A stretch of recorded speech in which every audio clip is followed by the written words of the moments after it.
Hello all of you little demons, Jules here for WhatCulture.com, back again with another episode of the awesomely named and awfully hosted Tues Your Own Adventure, the weekly medieval themed format where I, the crown Jules of WhatCulture.com, take a list chosen by you, yes you, the person whose bike is finally back. Praise the bike. Oh no, I really hope I installed it well so it doesn't fall. That would actually really be terrible because the cats eat under there, so... Not going to imagine that horrible scenario. Yes, you get to decide what list I dole out to you each and every week. And this week we have none other to thank than... Diabetes. Sam Holsall for their suggestion of stapled on stealth sections. And of course I've done my YouTube trickery to take that idea and turn it into a list which is now going to be 8 gameplay sections that nearly killed amazing video games. So let's have a nice little chat, shall we? Because while it is amazing to try and do something new, sometimes we better prepare first to make sure that we don't go out there and make ourselves look like an absolute tit. Am I right, my friends? But yeah, I'm Jules, this is WhatCulture.com, and these are 8 gameplay sections that nearly killed amazing video games. And you know the drill by now. Pop your suggestions for next week's episode down in the comments section below, and with that in mind, let's get on with the list, shall we? Number 8, Chronicles of the Sword, Soul Calibur 3. Now this might get a little bit of hate, seeing as the third installment in the highly successful and jiggle-tastic Soul Calibur fighting series. Technically it's the 4th game in the franchise, but apparently nobody gives a shit about you, Soul Edge. Is pretty well respected amongst the fanbase, but I'm just gonna say it. Chronicles of the Sword mode in Soul Calibur 3 is absolute bullshit.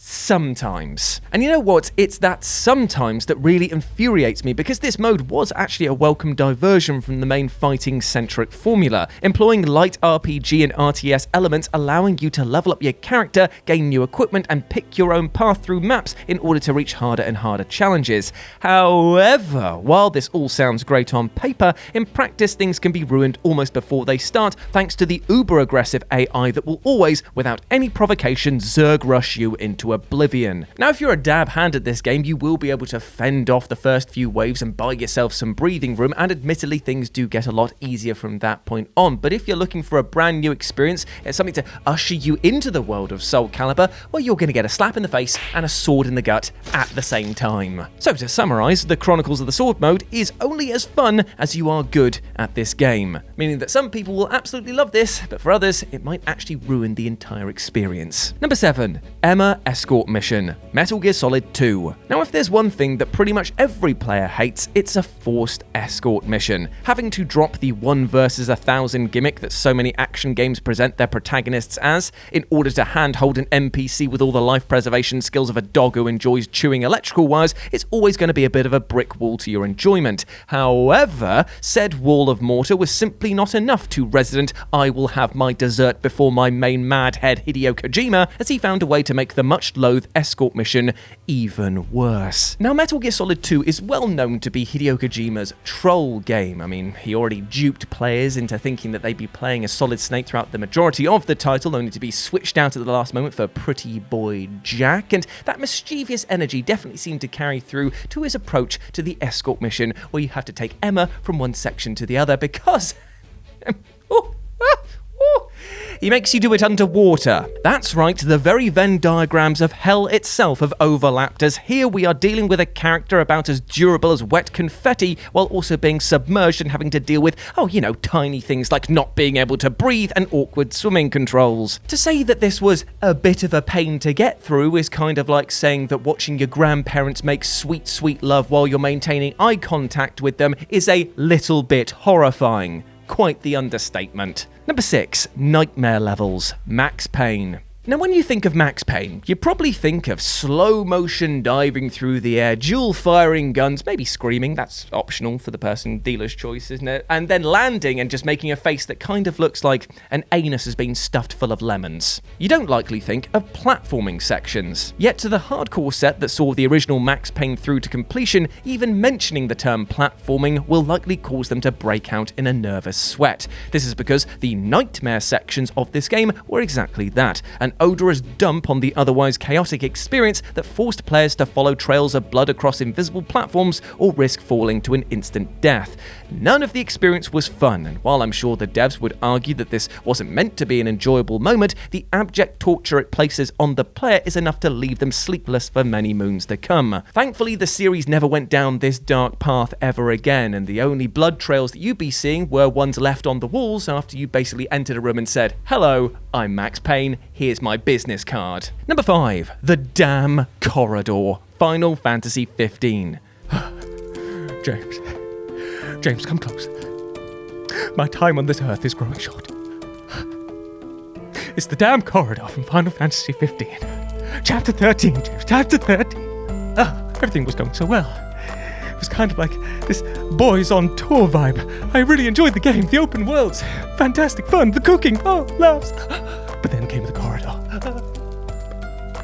Anyway, yes, I don't exactly know how to segue into this, but yeah, the boys on tour vibe that had been prevalent throughout the game up until this point was dropped entirely in Chapter 13, which gave us a glorious helping of, let me just check my menu here, oh yes, forced stealth in a protracted and uninspired setting. Ooh, no thanks, I'm full. Except this isn't an option, as the devs, for some unknown reasons, piped this liquid piss down players' throats with no worry as to whether the entire experience was enjoyable or not. Stripped of all of his powers and his allies, Noctis must traverse a seemingly endless and linear system of corridors while trying to avoid enemies by ducking into small gaps placed sporadically throughout. And try is the operative word here, because as you might expect from a game so focused on massive battles in open world areas, the stealth controls were completely at odds with anything else you'd experienced before. And if you're about to fire up your keyboard by typing, "Well, actually, I enjoyed the corridor sections in Chapter 13, well, just remember that the devs themselves took it out, or at least gave you a way to bypass this. They knew it was bad. They knew. Number 4. Asteroids? Dead Space. Now, while the franchise might have lost its way as it wore on, the original Dead Space still remains a high point of the horror video game genre. Fingers crossed for the Dead Space remake to be good. Cross your fingers, James. Jazz, cross your fingers. Mixing in genuinely terrifying enemies with cramped and claustrophobic locations, Dead Space always felt like it was running at a level designed to give players a heart attack. However, thanks to a late game switch-up, many players were left with fizzy blood to accompany their cardiac arrests, as to be brutally honest, the asteroid shooting section of this game absolutely sucked. Here, Isaac is confronted by an enemy even more deadly than the necromorphs, a load of rocks. Scary it is not, but horrifying it most definitely is when said rocks come crashing into your face and decimate your health. Now, thankfully, Mr. Clark has access to a gun turret that looks like it will turn the job of clearing out the asteroid field into a piece of cake. However, it's here that the devs added in another wrinkle to the gameplay, and that is overheating weapons. Oh boy, I sure do love running out of gas just as a giant rock is about to come and smash into my orbital bone.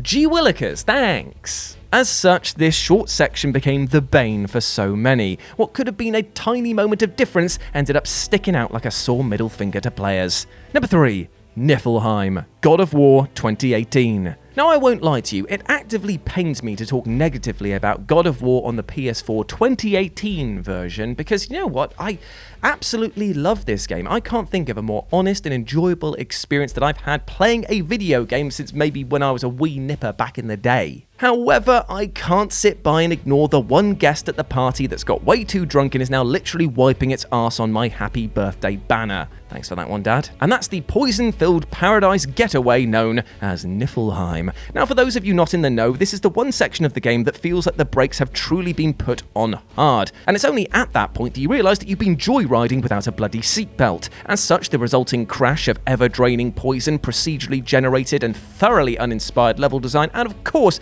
a hidden Valkyrie within the maze makes for quite a horrible mess, especially for those either grinding the area for all the treasure or just trying to make it through the base experience on the likes of Give Me God of War mode. On this extreme difficulty, many players have expressed dismay at having to spend between 4 to 5 hours just running the same area over and over and over again in order to get the best of the boss that's hidden within. And if that doesn't at least slightly dampen your enthusiasm for this title, I don't know what will. Number 2, the majority of the game. Brutal Legend.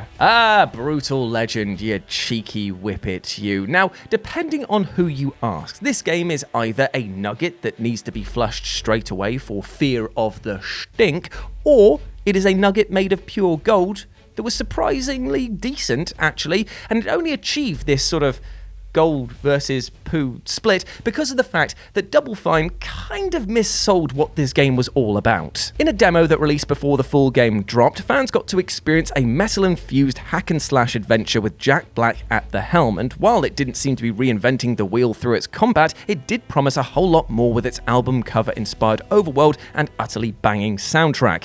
However, upon release, it soon became clear that this wasn't actually the main gameplay element the game was going with. In fact, this one hack-and-slash segment was indeed a one-and-done affair, meaning that its sudden RTS switch-up felt like a con job to fans not expecting to have to manage units and protect bases. Now, in all honesty, it wasn't a bad change by any means. However, the demo sold fans an experience they simply weren't getting, which led to a rather sizable backlash from the community, which in turn ended up affecting sales and critical opinion. Therefore, the demo section of this game nearly killed what is technically a great game for many because they just felt like they were being missold, but it does allow me to lead into a much beloved, and to be fair, we've often forgotten about it, segment of the show. That is right, we're bringing back the musical interlude.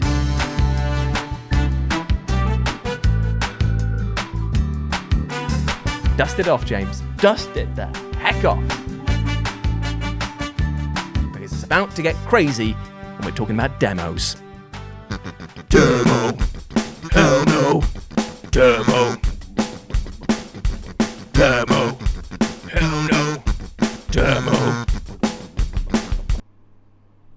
What the hell was that? And number 1, any stealth section at all, like ever. At all, ever.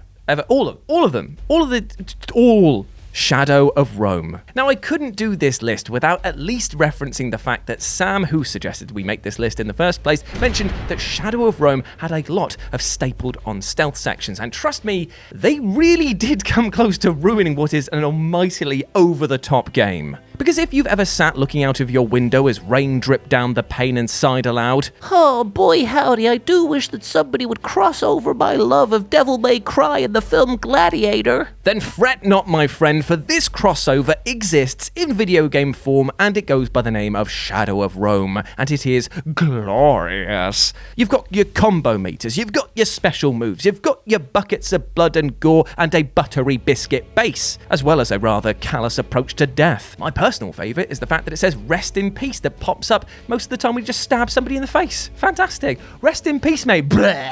It is delicious, turn your brain off fun. However, what most players likely didn't anticipate was the sudden gameplay switch from full-on action to mandatory stealth, which happens more than I'd care to engage with in a game of this nature. And for the record, none is the amount of times that I want to engage with this in my action games. Especially ones from the PS2 era where, because of clunky controls, bad camera angles, and of course the sheer jank that comes with early titles like this, things boil down to crossing your fingers and hoping that the guards were actually facing the other way and it wasn't just a missing texture on their faces. With instant failure also added into the mix, you have got a recipe that just tastes absolutely bad. Oh yes please, I'd like some broken glass around the rim of my asbestos milkshake. And it just left you begging for the game to hurry up and get back to the bloodshed.